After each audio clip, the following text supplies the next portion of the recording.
और अभी जो यहाँ पर दिल्ली में तुगलकाबाद में 68 नेशनल चैंपियनशिप हुई थी, वहाँ पर मैंने क्वालिफाई किया है और इसके बाद हमारे केएसएस के इंडिया टीम के ट्रायल्स होते हैं, उसके लिए भी मैंने क्वालिफाई किया। तो मेरा सबसे बड़ा थैंक यू तो मेरी फैमिली को ही रहेगा, मेरे पापा को, मेरी मम्मी को, क्योंकि उन्होंने मुझे हमेशा हर नई चीज करने के लिए मोटिवेट किया है और पिस्टल शूटिंग की तरफ मैं गई ही अपनी मम्मा की वजह से। मौजूद है शूटिंग प्लेयर निया शर्मा और इनसे हम बातचीत करेंगे। सबसे पहले तो मैं आपको इनके बारे में थोड़ा सा बताना चाहूंगी।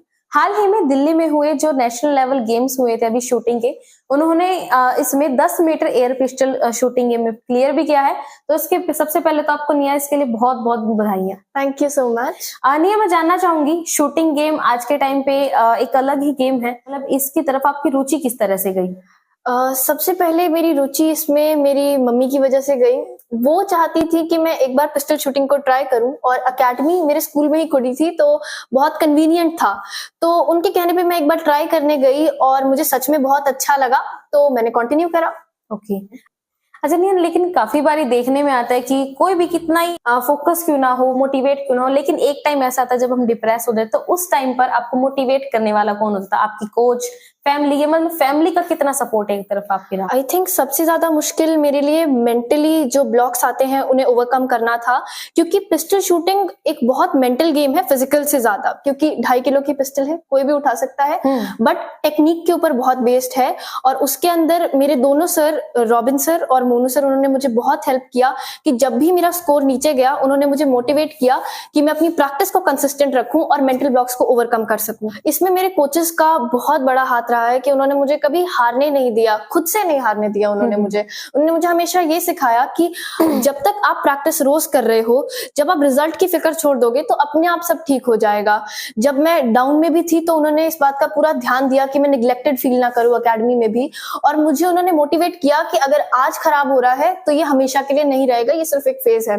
इसमें मम्मा का भी बहुत बड़ा रोल था कि जब भी मुझे लगता था कि मुझे गिव अप करना है तो उन्होंने मुझे हमेशा सिखाया कि गिव अप मत करो, सिर्फ करते रहो, चाहे रोज 100% मत दो, but just show up, consistency रखो। हाँ, चलो बहुत अच्छी बात है। अच्छा निया, 10 मीटर एयर पिस्टल आपने क्लियर कर लिया है, अब आगे के लिए क्या सोचा है आपकी? और भी कई चीजों में रुचि क्या? तो मैं पिछले 10 साल से ऑल इंडिया रेडियो में एक ऑफिशियल रेडियो जॉकी के तौर पर कार्य कर रही हूँ।